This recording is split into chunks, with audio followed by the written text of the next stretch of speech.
방향도 잡아보고 목표도 잡아보고 그리고 우리 개인적으로 어렵게 생각했던 현장에 있는 이슈들을 함께 분석하고 그것을 목표에 반영시켜서 나의 변화도 있지만 내 조직도 변화시키는 그런 시너지 높은 그 방향성과 목표 잡는 시간으로 갖는 시간이에요. 어떤 기대를 가지고 오셨어요? 제가 성장하고 변화시키고 싶은 마음이 강하기 때문에 음. 기대하는 마음으로 왔습니다. 감사합니다. 네. 이것을 그래도 용기 있게 진단을 한 것도 용기가 있으신 것이고 변화에 반영해 보겠다라는 그것이 앞서가는 리더의 자세인 것 같아요. 그런 의미에서 진짜 앞으로 정말 사회를 이끌어갈 큰 리더시다 이런 생각이 듭니다. 네, 감사합니다. 네, 저도 함께 우리 김상무님께서 나뿐만이 아니라 내 주변 사람, 내 조직을 성장시키고 이 사회를 위해서 큰 영향을 미치는 아주 큰 유산을 남기는 리더가 되도록 제가 최선을 다해서 돕도록 하겠습니다. 이 진단지는 코칭 목표를 뽑아내고 코칭 동안에 내 역량을 잘 개발하기 위해서 사용하는 것이지 인사 고가에 반영을 시킨다거나 급료나 인센티브에 반영시키기 위해서 하는 것은 아니니까 그냥 편안하게 생각하시면 될 것 같아요. 회사에도 그런 평가를 하지 않는다는 약속하에 저와 목표를 뽑아내고 우리 상무님이 자기 역량을 잘 개발할 수 있도록 돕는 자료로만 사용이 됩니다. 네, 네, 총점하고 또 세부 영역별 의미를 보는데 요 자기인식해서 영역들을 한번 눈으로 보셨죠? 네, 네, 점수대를 본다면 이제 9페이지에 네, 100점은 감성 능력과 사회 능력이 최고로 발달돼 있음. 90에서 99는 감성 능력과 사회 능력이 매우 잘 발달되어 있음. 80에서 90, 89까지는 감성 능력과 사회 능력이 잘 발달돼 있음. 70에서 79는 보유하고 있음. 보통임이에요. 보통. 자, 60에서 69는 개발하는 노력이 필요함이고요. 60점 이하는 개발한 노력이 많이 필요함. 그렇게 볼 수가 있습니다. 예, 좀 낮아야 제가 좀 도와드리는 보람이 있는데 어떨까 모르겠어요. 네, 오, 맞습니다. 좋은데요. 제가 딱 필요한 장면이네요. 네. 자, 69.7. 아슬아슬하게 보통하고 가까우니까 거의 뭐 낮다고 볼 수는 없습니다. 이 평가 점수는 그냥 괜찮다 이런 편이라고 볼 수 있어요. 네, 세부 항목 5개로 역량군으로 본다면 자기인식 분야가 76.8 좋은 편이네요. 대인관계도 70.6 괜찮은 편이고요. 스트레스 관리가 좀 많이 힘든 편이군요. 그리고 문제 해결 능력도 조금 개선이 필요한 듯이 보입니다. 긍정적 정서도 보통 이상인 걸로 보이고요. 딱 이렇게 보니까 어떤 부분이 좀 저와 개발을 해나가면 유익하겠다 이런 생각이 드세요. 정말 상황 판단을 잘하고 문제 해결 능력이 높아지면 많은 사람들에게 도움이 되지 않을까. 그래서 발전하고 싶어요. 아, 네. 아유, 잘 됐네요. 저를 잘 만나셨습니다. 제가 전문가 아니겠습니까? 네, 네. 이번 기회에 이 부분들을 올리면 아마 이렇게 될 거예요. 나머지 대인관계 자기인식 잘하고 있죠. 긍정에서 잘하기 때문에 이 2개 낮은 부분을 저랑 한 3개월 동안 올려준다면 전체 점수가 거의 막 80점대 갈 거예요. 그럼 중상위로 올라가겠죠? 네. 그러면 벌써 대인관계나 또 소통 능력, 일처리 능력이 달라집니다. 더 세부적인 항목으로 보면 자기인식 영역 안에는요. 이렇게 감정인식, 또 자율성, 자기실현, 자기표현이 있어요. 와, 감정인식과 자기실현 이 부분 아주 높아요. 축하드립니다. 축하드립니다. 어우, 제일 높은데요. 감사합니다. 자기 내면에서 무엇이 일어나나 그 부분에 대해서는 아주 민감하게 알아차리는 것 같아요. 그리고 내가 목표를 세우면 그 목표를 이루려는 열정과 또 그것을 이루어내는 능력도 탁월하세요. 자기 실현 능력이 그런 거거든요. 작으나 크나 내가 무엇인가 해야 되겠다. 그러면 이루어내고 있는 삶을 살고 있구나. 이렇게 보이고요. 대신에 이제 자율성이 조금 개발할 필요가 있는 걸로 보이고 자기 표현 조금 더 하면 좋겠다. 이렇게 보이네요. 대인관계의 능력은 이제 이런 식으로 본인이 한번 해석해 보세요. 어떻게 해석이 되세요?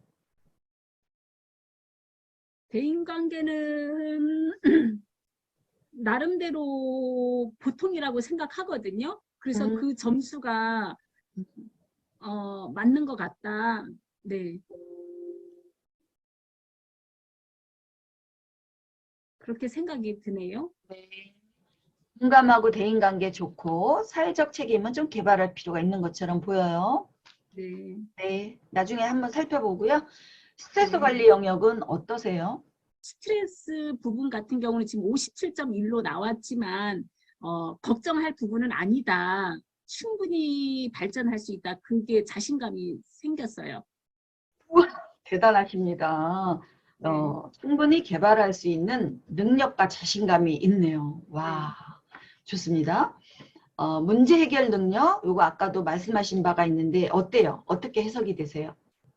맞아요. 이 부분이 또 이런 부분이 제 스스로 약점이라고 생각을 하니까 지금 직장에서도 내가 해결할 수 있을까? 이런 스스로의 자신감 없는 것 때문에 약간 머뭇거리면서 이 부분은 정말 내가 많이 발전해야 되겠구나. 그런 생각을 현재 계속 하고 있거든요. 네. 네. 그러면 긍정적 정서 영역은 어떻게 해석되세요? 이런 부분은 성격 자체는 제가 봤을 때 어렸을 때 그런 환경 때문인지 약간 우울한 성격이었던 것 같아요. 주위에 제 가족들이 제 남편, 특히 남편이 또 많이 어떤 용기를 북돋아줘서 많이 성격이 변하면서 이렇게 낙관주의, 행복으로 많이 와 있지 않나 그런 생각을 해요. 음, 네. 그러시군요. 너무나 이 부분이 다행이네요. 아주 행복감이 네. 높아서. 그리고 네. 나머지는 굉장히 부수적인 거예요. 저랑 스킬을 좀 배우고 방법들, 툴들을 사용하면 금방 올라갈 수 있으니까 한 3개월 저랑 코칭해 나가는 사이에 개발을 해보도록 하겠습니다. 자, 네. 12페이지 보시면 점수가 높은 항목 3가지와 낮은 항목 3가지를 이렇게 나열을 해봤어요. 높은 항목은 자기 실현, 낙관주의, 융통성. 축하드립니다. 이 부분이 아주 훌륭하세요. 그리고 저랑 해결할 필요가 있는 것들이 문제 해결, 사회적 책임, 스트레스 인내력이네요.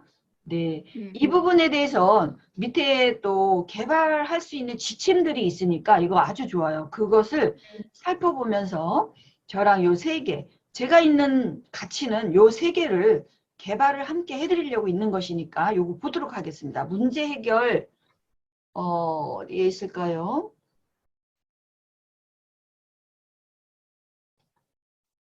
여기에 있네요. 17페이지 위에.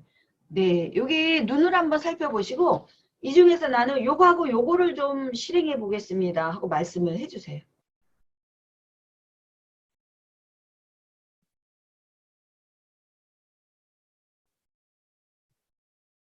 1번을 원하고요.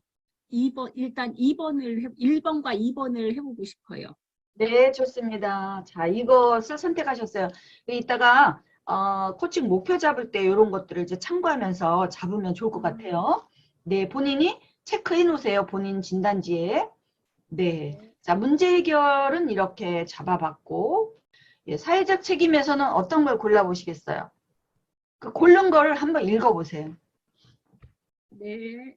사회적 책임. 음,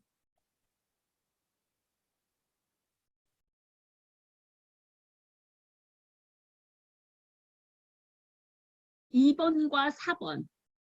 네, 좋은데요. 네. 2번 한번 읽어봐 주세요. 2번, 사회적 책임에서 잠깐 제가 2번하고 4번 고르셨어요. 아니, 1번. 아, 1번. 1번과 4번. 1번가? 집단이나 회사의 업무에 시너지가 나는 방법으로 계획을 세우고 정교하게 다듬는다. 평소에 사회적인 이슈나 문제에 관심을 가지고 주변 사람들과 의견을 나눈다. 음. 1번과 5번이네요. 죄송해요. 잘못 봤어요. 아, 네네. 너무 좋아요. 네. 자, 마지막 하나도 또 한번 살펴보도록 하겠습니다. 여기 이렇게 제시가 돼 있으니까 실행을 뭘 하면 되는지 알아서 너무 좋은 것 같아. 자, 스트레스 네. 인내력도 그런 식으로 한번 살펴봅니다. 네, 여기 있네요. 눈으로 보고 요것도 한번 골라보세요. 스트레스 다른 거.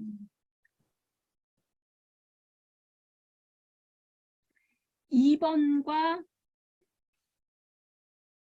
마지막 6번 의무를 다른 사람에게 위임하거나 다른 사람의 도움을 받는다. 좋으네요. 2번도 읽어주세요. 네, 다른 사람을 위한 무리한 헌신과 노력을 줄인다. 오, 그러시군요. 알겠습니다. 그러면 우리가 여기서 문제 해결하고 또 사회적 책임, 스트레스 인내력 무엇을 하면 좋은지 좀 아이디어를 얻었는데 예, 거기에 있는 아이디어가 실전에서 얼마나 도움될 것 같으세요? 일단 이게 만약에 지금 57인데 해결이 되면 70점까지 올라가지 않을까? 우와, 그래요. 네네, 좋으네요. 근데 여기서 설명 하나 드릴 게 있어요. 여기 네. 표에 보면 스트레스 인내력하고 충동 조절이 있는데 비슷한 것 같잖아요. 자, 네. 스트레스 인내력은 그거예요. 우리 기차가 아무리 흔들리고 시끄러워도 잠 자죠. 그런 것처럼 주변이 시끄럽고 압력이 있어도 잘 참는 거가 스트레스 인내력이야. 기차 끌려 오막살이 아기 잘도 잔다. 그런 상태죠. 기찻길 그렇게 시끄러워도 애들은 잘 잔대. 그것이 스트레스 인내력이고요. 주로 또 그런 거 있죠. 높은 건물 청소하는 외벽에서 줄 타고 청소하는 사람들. 스트레스 인내력이 높은 거야. 인내할 수 있는 거야. 스트레스가 극도로 높아도. 그리고 건축 현장 사람들도 그런 일이 많고 또 비행기 조종사라든지 이런 감성에서 그들은 스트레스 인내력이 높게 나와야 돼. 그런 직업을 가진 사람은. 그런 거고 그런 게 조금 낮은 편이신 거죠. 우리 상무님은. 그리고 충동 조절은 달라요. 충동 조절은 감정적으로 화가 났는데 이걸 얼마큼 조절할 수 있나. 스트레스 압박이 오는 걸 참는 거랑 화가 난 거랑 다른 문제야. 충동 조절이라고 하면 누가 나를 야 김혜선 나 잘못했지 막 이럴 때 아니 나한테 욱 하고 화가 나면 이거 조절 능력이 없는 거고 저분이 오늘 기분 나쁘신가 본데 아유 뭔지 들어줘야겠다.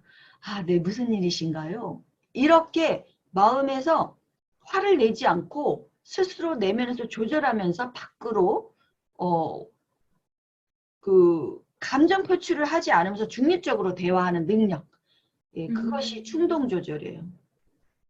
서로 다르죠. 스트레스 인내력과 충동 조절. 두 개 다 사실은 낮은 편이라서 이 부분은 강력하게 올릴 필요가 있겠다. 어떻게 얘를 두 개를 구분하고 개발하면 좋을까? 스트레스가 왔을 때 그 스트레스가 있음에도 불구하고 내 목표를 이루고 해야 할 의무와 책임을 다한다. 이런 게 인내력이고 스트레스가 왔는데 화를 벌컥벌컥 내면서 한다. 그러면 스트레스 인내력은 있는데 충동 조절이 안 되는 거예요. 근데 스트레스가 엄청 큰데 심호흡하면서 아닌 것처럼 네 괜찮습니다. 제가 해야 될 일이죠. 아니요 밤새야 되겠지만 네 그래도 할 수 있습니다. 화를 내지 않고 진짜 견디고 하는 거야. 그게 충동 조절하는 거야. 근데 하긴 하는데 아 진짜 내가 왜 이런 걸 해야 되지? 아 진짜 재수가 없어. 왜 나는 꼭 이런 게 걸리는 거야? 아 진짜 아이 해야 되나? 짜증나 이러면서 한다. 그러면 스트레스 인내력이 있어서 하기는 하는데 충동 조절은 안 되고 있는 거라는 거예요. 그런 차이죠. 네. 네. 그래서 구분해서 우리가 개발할 필요가 있어요. 그리고 또 주의 이 사회적 책임도 조금 알아볼 필요가 있는 것이 사회적 책임이라 그러면 사회적으로 약자나 위험한 거 위기가 벌어졌을 때 내가 뛰어들어가서 그걸 같이 책임을 져주냐 그런 문제인데 이게 좀 낮았잖아요. 요거는 대부분 보면 기업의 임원들은 이게 다 낮아요. 근데 우리 상무님도 낮으네. 개념을 잘 정리를 안 해서 이런 경우가 많더라고요. 사회적 책임은 무엇인가 저기 밖에서 기차가 탈선했을 때 쫓아가서 사람을 구해낸다든지, 홍수가 났을 때 구호금을 보낸다든지 물건을 보낸다든지, 이게 직접적으로 사회적인 문제가 벌어졌을 때 도와야만 그게 사회적 책임인데, 나는 너무 내가 우리 회사나 내 집안 살리는데 정신없어서 난 그런 거 한 적이 없어. 그러면 이게 낫다라고 얘기를 하는데, 사실 가족도 사회고요. 직장도 사회예요. 직장에서 벌어진 위기를 내가 잘 대처해주고 도와주고 책임을 잘 지고 있었다. 그러면 사회적 책임 지고 있는 것입니다. 많은 분들이 내 직장에서 하는 것은 사회적 책임이 아니라 내 밥 먹고 살려고 내가 할 수 없이 했지, 이렇게 생각하는 분들이 많아가지고 이 부분을 낮게 잘못 오해해서 하더라고요. 그래서 상무님도 한번 돌아보세요. 내가 진짜 네. 직장이나 가족이나 이런 걸 챙길 때에 내가 이기적으로만 살았나, 그들을 위해서 기여하고 도왔나, 이렇게 돌아다 보면 의외로 이거는 의식만 바꾸면 올라갈 수 있는 문제예요. 예. 네. 그리고 자, 사회적 책임 이따가 가서 보겠습니다.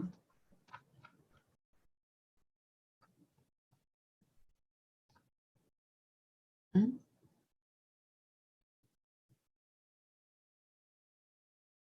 자, 여기서 보면 다양한 사람의 상호작용이 많으면서 사회에 속한 소속감을 기른다. 다른 사람의 역할과 역량이 무엇인지 이해하는 능력 기른다.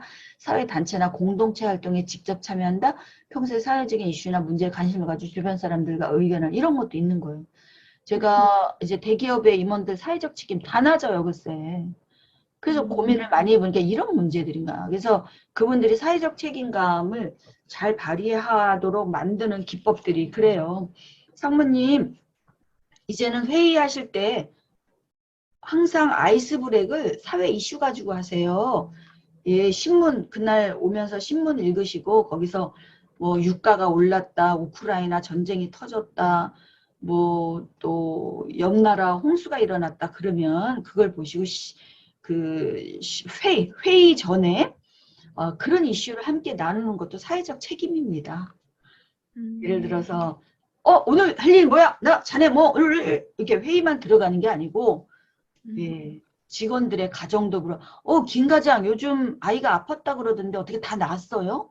아유, 저런 고생 많이 했네. 아, 그게 나아졌다니 다행이네. 걱정 많이 했는데. 또 가정에 문제 있는 분 있어요? 우리 함께 나눕시다. 네, 이런 식으로. 이런 식으로 주변 사람들을 두루두루 관심 가져주는 거. 그걸 이슈화하고 함께 마음을 공유하는 거. 이거 다 사회적 책임이에요. 홍수가 났으면 직접 쫓아가지 않고 돈을 안 냈어도 걱정해 주는 거죠. 와, 거기 진짜 참 안타깝네. 아, 가슴 아파. 우리나라였으면 우리나라가 피해가 갔을 텐데 그래도 가슴 아팠겠지만 또 일본으로 갔다 해서 즐거워할 일이 아니지. 우리 이웃 나라인데. 아, 가슴 아프네. 사회적 책임이야. 이런 마인드가. 네, 그리고 이렇게 하게 하고 할 수 있는 건 먼저 하게 하는 거예요. 그리고 또 하나는, 자, 이번 주 주말에요. 가족들이 모여 있을 때 테레비 위에 보면은 항상 구제헌금 어디 번호 08방에 파파파 나와요. 그거 보시고, 야, 우리 저기 아프리카 거기 우물 만드는데 우리도 기부 좀 하자. 전화기 갖고 와봐. 자, 전화기 갖고 오세요. 난 10,000원 낼게. 너 얼마 낼래? 1,000원? 오케이, 너 1,000원 내. 당신 얼마 낼 거야? 5,000원? 오케이. 우리 가족 이제 아프리카 우물 하는데 이제 기여 오늘 한다. 자, 전화 돌립니다. 겁니다. 보냈어. 자, 그래도 조금 돕고 살아야지. 우리가 좀 나은데. 자, 이렇게 하고 오세요 하고 과제를 내드립니다. 예, 그런 식으로 해서 어떻게든지 간에 내가 하고 있다라는 의식을 갖고, 그리고 그런 의식을 가지고 평소에도 일이나 가정에서도 이슈를 대화를 하라 그러는 거죠. 직원들 앞에서 그렇게 말을 하듯이 가정에서도 밥 먹으면서 그런 얘기 해야 된다는 거예요. 그게 사회적 책임이라는 거죠. 그렇게 남이, 우리나라도 저 낮은 지역 다 쓸려 나갔는데 난 높은 데 사니까 야, 우리는 좋다 룰루랄라 밥 잘 먹으면서 그냥 지낼 게 아니라 가슴 아파하고, 그런 대화를 하는 게 사회적 책임이라는 거야. 야, 거기 그 난지대 거기까지 막혔더라고. 울산에 아유 거기 포스코 공장 지금 한 달간 문 닫았는데 그 폭풍우가 거기를 스쳐 지나가더 우리나라를 휩쓸고 지나가진 않았지만 거기는 피해를 당했더. 아, 가슴이 아프네.